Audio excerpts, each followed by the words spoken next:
sit right here. I'm coming up on it right now. This is like a 2014 Dodge Charger. I don't know what's under the hood. I guess the Charger can go either way. Between a Hemi and a 3.6. Alright, drum roll. This is, whoa, the 3.6, guys. Okay. Now, it's in for no start.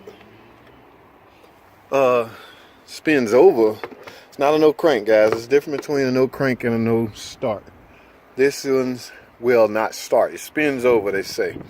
Okay, so I have the key here. I'm gonna go turn it over and see what happened. In fact, let's go do that now.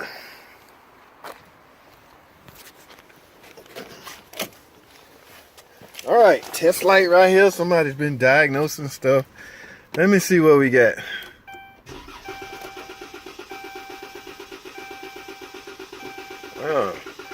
All right, spins over. It's not catching. It's not starting. All right, ladies and gentlemen. So what we have here is a crank, but no start.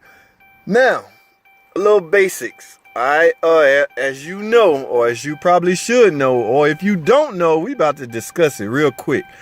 Okay, car needs 3 things to start. All cars, any cars, it doesn't matter. Well, when you start talking about electric cars, that's a different thing. But let me put it like this. The gasoline combustion engine typically will need 3 things to start. That's what we have been trained for the last 2-3 decades. All right, those 3 things likely fall into the category of fuel, spark, and combustion. Okay, if you are missing either one, you likely will not start. Okay, now I've said this before, I said it again, I'll say it again. The easiest one to check a particular car engine like this is a 3.6 Pentastar. Easiest thing to check, guys, likely is the fuel. What you want to check for is loss of fuel, or what you want to simulate if you suspect loss of fuel is fuel. So you want to manually spray fuel into the intake. That's the job of the fuel system. The fuel pump runs when you turn the car on. The fuel pump likely will run to give you a 2-second prime. In fact, this particular car, let's be quiet for a second. There's ACC. Now, when you hit run, see, you should hear a bzzz for maybe 2 seconds. That is a pump prime. Okay. Fuel pressure is not likely going to set inside of a fuel rail for no more than 3 or 4 hours. So what most manufacturers would try to do would prime your car with fuel pressure so you will start quickly. Okay, a lot of people will complain about long crank time if that's not the case.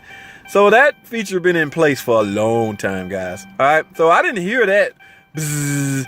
All right, so what I'm gonna do real quick is, guys, I know. I have to do this. I'm going to take an ad break. We're going to go outside and try to simulate the fuel pressure that we suspect is missing, guys. Remember, it takes 3 things to start. And like I said earlier, the easiest one to check or to simulate is fuel pressure. Okay, with the presence of fuel. I'm going to try to simulate fuel pressure. All right, so let me go to a quick ad break. When I get back, we're going to be outside checking some more things. Stay with me, guys. Don't go anywhere. I'll be right back. All right, guys, let's go outside. All right, we are at the car. Brothers Motors, they call me from time to time to come out and check things. Chrysler products, at least. Chrysler, Jeep, and Dodge.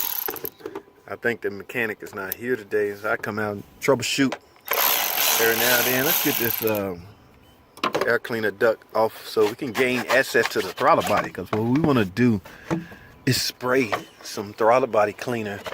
Throttle body is flammable, so it will act as fuel.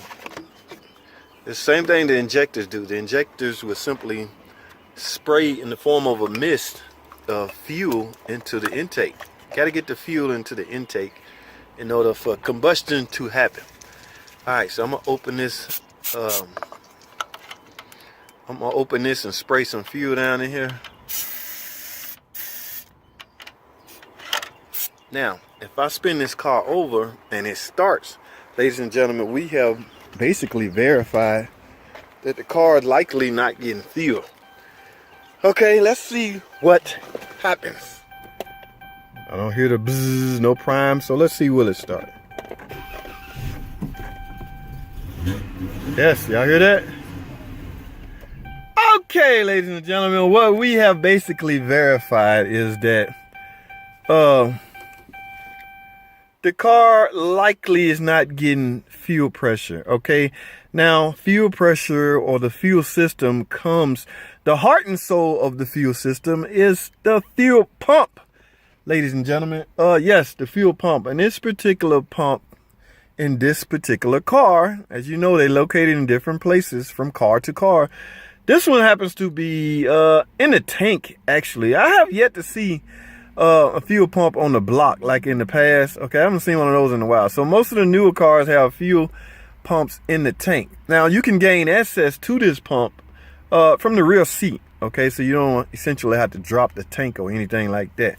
This particular car, you can gain access to the pump through the seat.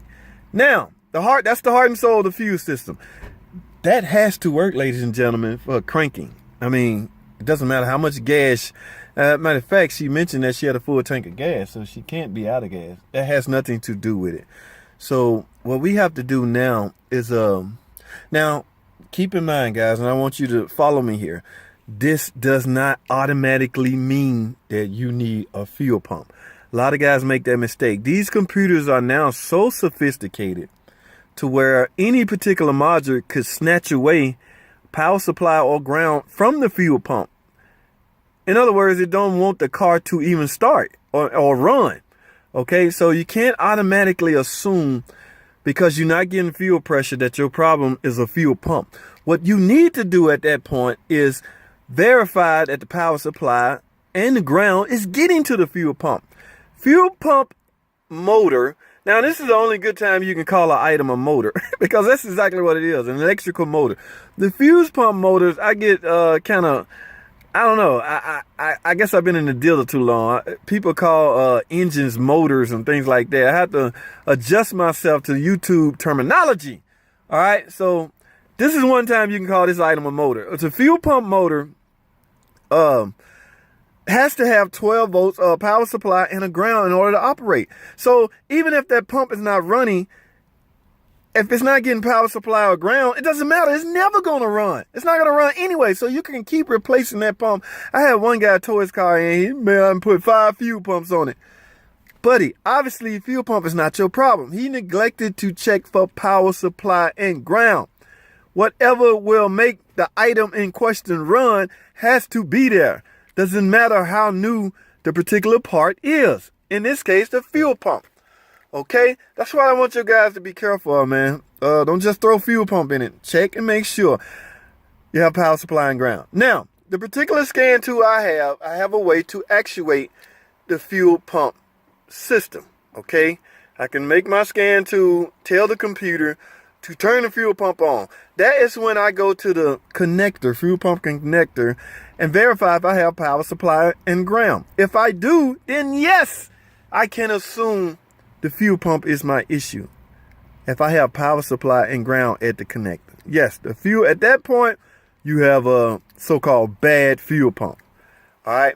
And that's what we're about to do now, guys. Okay, so let me take another quick ad break. We're going to go to the rear. Now, if you don't have a scan tool that can do that, or if you don't have a scan tool, period, like I say, doing the 2-second prime, power supply and ground is going to the pump. So basically, you can turn the key on, rush back there and check power supply and ground. Your test light should light merely 2 seconds. That way you know you're getting power back there. Now, if that pump is not running, then yes, again, you can assume you have an internal open fuel pump. All right, let me go to a quick ad break. When I come back, we're going to go find out if that's our case, okay? I need to know these things. Stay with me. Don't go anywhere. All right, guys. We are in the rear seat. Now, like I said earlier, you can gain access to the fuel pump via the rear seat. In fact, just pull up on the seat. And just move the seat out your way. Fuel pump. The actual fuel pump itself. Now guys, be wary of somebody telling you may need a fuel pump, because most of today's fuel pumps have the fuel filter built onto them. So it's highly unlikely a fuel filter is your problem, but it could be. But just so you know, the fuel filter is built onto the fuel pump. All right, where is my... It's hidden by a cover, by the way, rightfully so. Okay, this is fuel we're talking about. Let's remove this. Let's remove the whole thing. There you go. All right, here's the connector. Okay, the blue with the orange tracer is likely power supply. And the black with the orange tracer is likely ground. And the other three are merely fuel sending unit wires. Okay, keep in mind there's two pumps on this car, a primary and a secondary. All right, this is the one that's responsible for delivering the fuel pressure. A lot of people tend to do them both. Okay, it's up to you if you want to do them both. There's ways you can diagnose things and tell if one needed over the other. A lot of people just tend to believe if you're gonna do one, do them both, do them in pairs. Okay, that's all depend on you. But what we want to do, guys, is sometimes, guys, you can bang on these. Not the connector, you don't want to damage the connector, but the actual pump, and turn the key on, see if you hear the buzz. If you hear the buzz after that, then likely you know you got a shorted fuel pump. Okay, I want to unplug this so I can get it out of here. All right, let me plug this back in. All right, I'm gonna leave this right here. Y'all tell me if y'all hear a buzz. I'm finna go up front and turn the key on. All right, get ready to turn the key on. Y'all let me know if y'all hear a buzz. Here we go. Up. No buzz. All right, guys, I'm grabbing my test light now. So, what I want to do now, the good way or the best way to test this, let me unplug it again,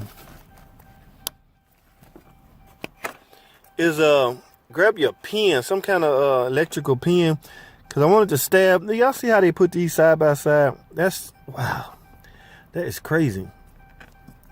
Okay, I guess I'll do power supply. So what I'm gonna do is find a way to pry my test light into the blue and orange wire. I'm doing this for y'all's sake, guys. Like I say, in my scan 2, I can merely actuate the pump and tell, and then do my testing, but I'm gonna go through the necessary procedure as if we have no scan 2, so y'all can see what I'm talking about, especially my subscribers. And if you're not a subscriber, please subscribe to the channel. All right, I would appreciate it. And give the video a thumbs up while you're at it. Now be careful trying to stab inside a connector like that. That's not the right way to do that, but we trying to get something done. Let me plug this right here. Find a way to pry this connector. All right, guys, so I have that pried. My test light just barely poking in the blue and orange wire, which is the power supply, and the other end to a ground. We're gonna go inside and we're gonna simulate starting. Remember, 2 seconds you should have a crank signal. All right, so as you can see, the key off, test light right there. I can't do them both, so what I'm gonna do is push to the run position. Y'all see if the light lights. It should light for 2 seconds. All right, here we go. And there you have it. That was more like 3 seconds. So it's all depends, all right? So what that tells me, ladies and gentlemen, I am getting power supply to the fuel pump. Now, the way to do ground is just the opposite, all right? Or you could have simply found your pen and using your test light and stabbed into ground and then did it that way. But because they're too close to each other, you don't want to accidentally touch and spike or pop a fuse. So, but I'm highly suspected that ground is there. But guys, I want you to test it, all right? I'm not gonna test it. I need a helper, okay, to do it and show you. I can do it by myself off camera, but I want you all to do that. All right, take your other end of your test light. See, you can kill 2 birds in 1 stone this way. Safety pin, any kind of pin, anything that will conduct current. and put it right here on ground, and then do your test. And if that light lights, you know you're getting 12 volts and ground. The pump should be running. So in this case, I know I have 12 volts going to it, okay? And I'm just assuming I have ground. Don't you guys assume. You actually do the test. But they waiting on me now. They just text my phone. So I'm going to go up there and write up an estimate on a fuel pump, okay? As far as replacing this, guys, you need a... if you don't have the special tool to get it off, a chisel and a hammer will work, but it will be a little bit more difficult. I highly recommend you get the tool, okay? I'll put a link to my Amazon tool collection up here where you can get the fuel pump removal kit, all right? And it's a funny, tricky way that this system is rewired, all right? I can show y'all that also in another video, all right? So right now, I'm going to end this video, guys. We did diagnosis on a no crank, a spin, but not a no crank. We did diagnosis on a no start. It spins over, but simply will not start. We performed the test and came to the conclusion via diagnostics that the fuel pump is internally open, okay? Because with 12 volts and ground going to it, it simply will not run, all right? So that leads us to believe the fuel pump is bad, as YouTube's terminology. So I'm gonna go write up an estimate, guys. And thanks y'all for watching, man. Thanks for following the diagnostic. Some of you may have learned something. Some of you may have already knew this. At any rate, I appreciate you watching. I'll see y'all in the next video, man. Remember to give the video a thumbs up and subscribe to the channel if you're not already subscribed. I'll see y'all in the next video.